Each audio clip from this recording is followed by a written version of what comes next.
What episode are we on? 31. 31? 31. Wow. Yeah, Crazy. it really is. It's fun though. I look forward to this every week. Yeah, I do too. I do too. I look forward to it being over. No. Yeah. I was trying to censor and be nice. I wasn't going to be the one to mention that. That's our new opening.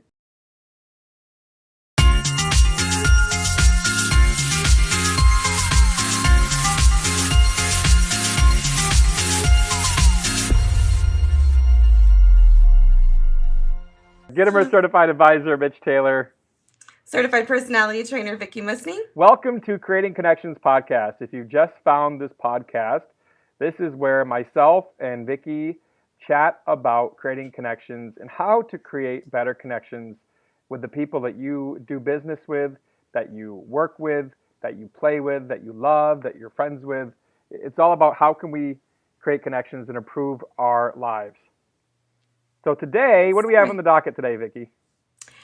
I just felt like since we've talked a lot about the importance of going to training, going to conferences, taking workshops, and being open to learning about things, that maybe we could talk about some of the little things that we've implemented based on some of those conferences we've attended, trainings we've been to, things like that. So not that we can talk about, everything we've learned recently, No. especially, I mean, we had the Las Vegas DJ show, and then a week and a half later, I was back there for Wedding MBA. Yeah. But just pick one thing, even if it's a small thing, just one thing that you've picked up from someone else, be it in a seminar, in a class, in a conversation, in a workshop, and that you've implemented and has made a difference in how you connect with people at your events or within your business. So one thing I picked up recently, I took my whole staff down to train and do a master of ceremonies workshop with Randy Bartlett.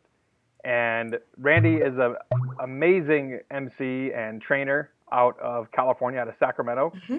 And I had the pleasure of having myself and four of my other MCs, well, three of other MCs, should say, with us with Tailored Weddings down there. And I didn't get it out of this workshop specifically, but I got it out of another MC workshop with Randy.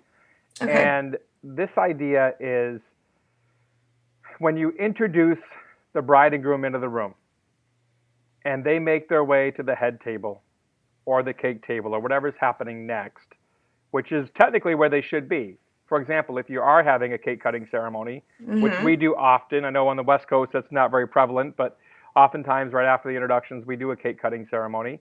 And then Oh, you do it at the beginning? typically, yes, Oh. for lots No, of that's reasons. not very common here. Yeah, I know it's not common on the West Coast, but here it kind of is. I would say probably 80% of the time.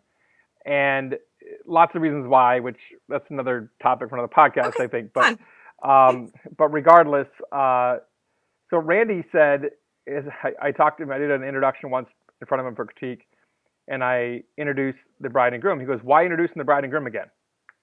And I said, well, because it's their turn to speak. He's like, yeah, but they already have the attention because you just introduced them into the room. Mm-hmm. So why are you taking everyone's eyes and going right back to you and then right back to them? There's no point in it. Mm-hmm. And he's absolutely right. So now Tailored Weddings stages wherever the bride and groom are going to be next. So for example, if they are cutting cake, then we'll have the bride and groom walk to the cake table to do their welcome, say thank you to the guests for coming, and we'll have a mic either in the groom's pocket or just set on the side of the cake table, whatever. So they can pick it up and go right into it. It's a smooth transition. There's not that herky-jerky and then me taking back control of the audience and then turning it right back over to them for no reason. Mm-hmm. Mm-hmm. So thank you, Randy, for that nugget. Thank you for that tip. That's one thing I got out of workshop recently. And I also took that same workshop a different time Yeah. as you, but I took the workshop with Randy, and I had heard him share about that somewhere before, I think when we were at the Toronto show. Okay. And so that is something that I've toyed with that idea over this past season. And in fact, I just used it last night at a wedding. And even though it's not going into the cake, in my case, it was going into the first dance. Yeah. It's super easy and seamless. You know, the groom, everybody's attention's on them. I've just been introduced. Everyone's clapping. He picks up the mic. thanks everyone for coming, and turns to his wife and invites her to dance.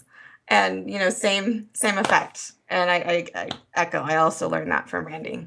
So fun. Another one that I picked up very recently in a learning session with Ron Ruth, Wedding MBA, and it wasn't even really in the main thing that he was talking about, and he just sort of mentioned it, and I went, "Oh, that makes sense to me."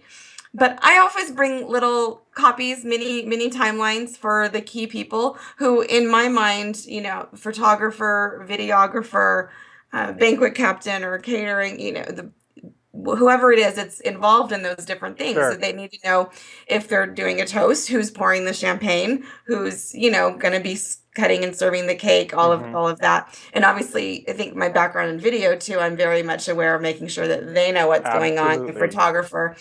But Ron just mentioned, well, I make those for everyone at the head table and anyone that is involved in anything that is in that timeline. And then he says, all I do is when I print it, I fold it in half and I put their name on the front so it looks like a little place card and set it at their place.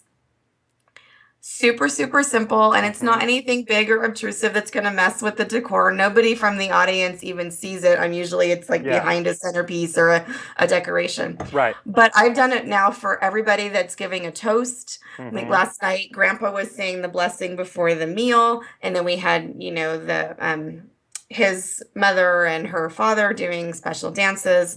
Everybody's hosting. And I just went ahead and made it for all the wedding party. And then I had this little stack of cards in my hand. So before the event, as I was trying to meet and connect, because they didn't have a rehearsal. Okay. So I didn't have that opportunity. I love going to rehearsals and getting to meet them ahead of time. But this way I was, I had a list in my hand of who I was looking for.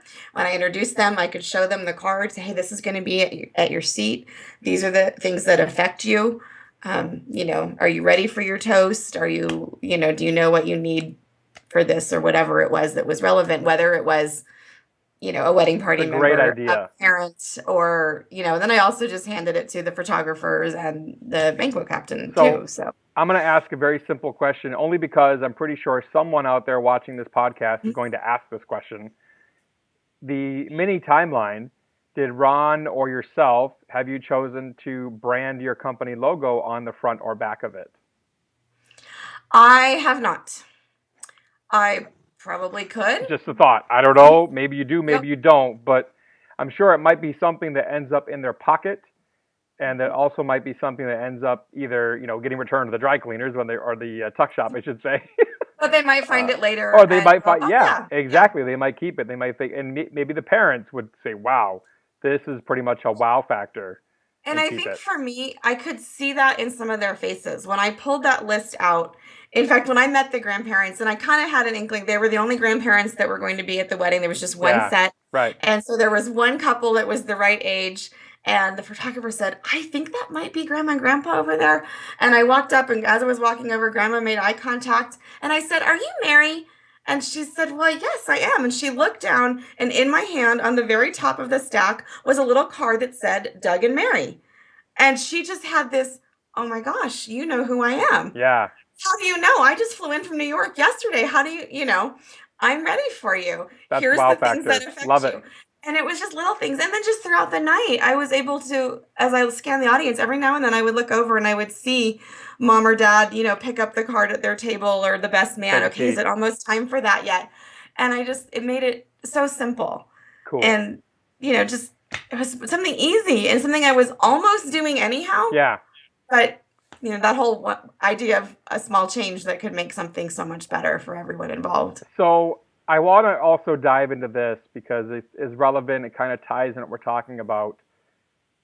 I've taken the entertainment experience of Bill Herman a couple times now, 2 or 3 times. I haven't done that one yet. It's on my list. It's an amazing workshop, and Bill is doing it again here coming up in November, about probably a month away from you watching this podcast. But we'll be on the cruise. Yeah, it's when we're going to be on the Wedding and Event Professionals cruise. But if you're staying home, if you're not joining us on the cruise, this is well worth your money and time and attention to go.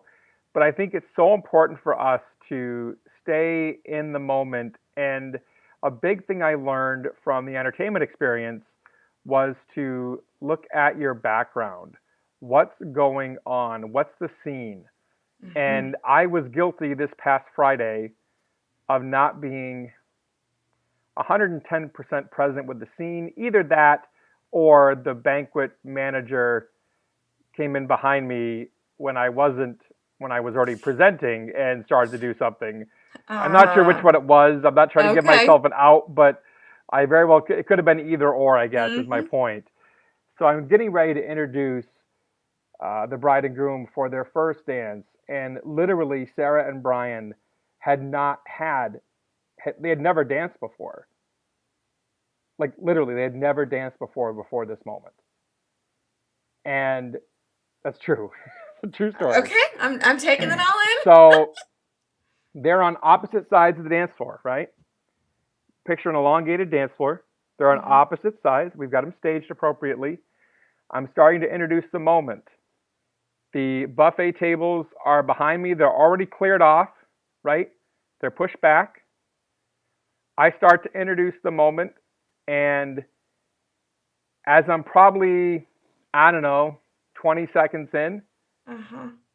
the banquet manager comes in from behind me and literally starts collapsing tables and making a huge amount of noise. I was cringing this whole because I knew where this was going. And people were commenting off to the side, and someone said, "She's oblivious." And not thinking, I repeated it on the microphone. Now, kids, I do not condone what I just did or said.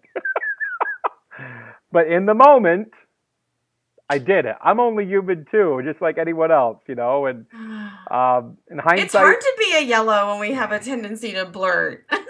yeah, that was my yellow coming out. That's for Oh certain. boy. If you don't know what the colors are that we randomly just blurt out here sometimes because she and I are yellow in some aspects, Mm-hmm. check out Vickie's book, Personalities for Business. It's a great book, VickieMusni.com. But so regardless, she still kept breaking down tables. Allison, my office manager, is literally editing their video right now for the blog post, and she's like, she didn't leave the entire time. Like they're still having their first dance, and she's pacing back and forth the entire time. Just so again, if you're a wedding professional watching this podcast right now, please be in the moment during moments that are happening.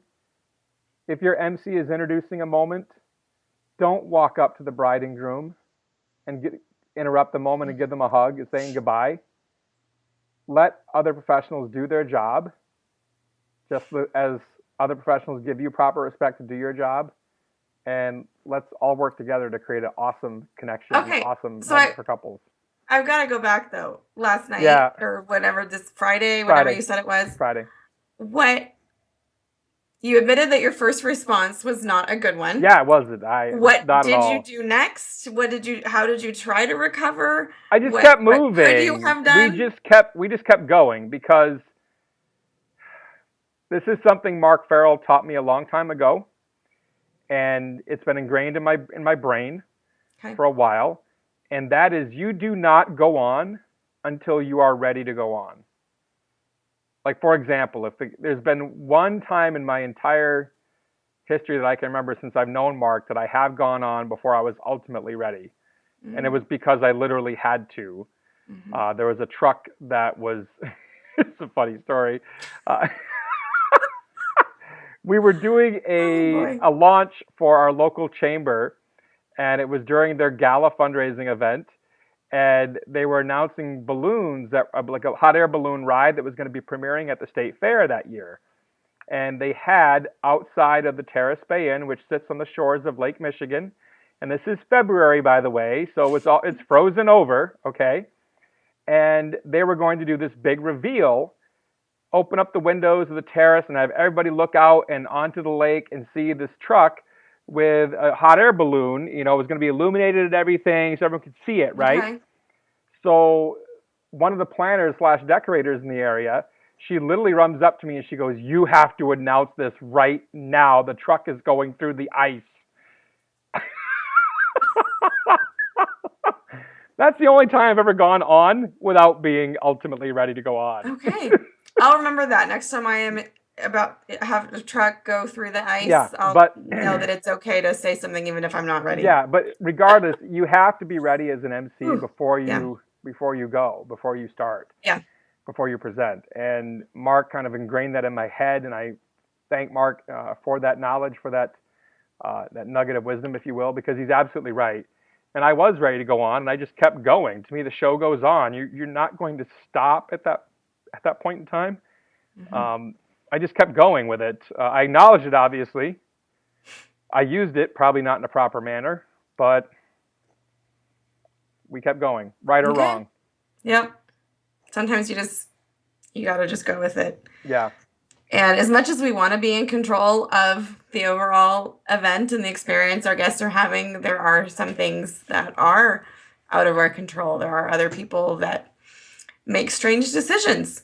Like last night, we had a very small group at the wedding, less than 30 people. hmm And so towards the second half of the reception, it was even smaller. yeah. And the two families weren't getting along super well, which is something I'm not going to bring up details on the show. I've had those before. But the groom said, after we're done with the anniversary dance and the garter and bouquet toss, since our families are being kind of antisocial, would you mind if I brought the cornhole game in from the patio and brought it inside? Because it was starting to get pretty cold.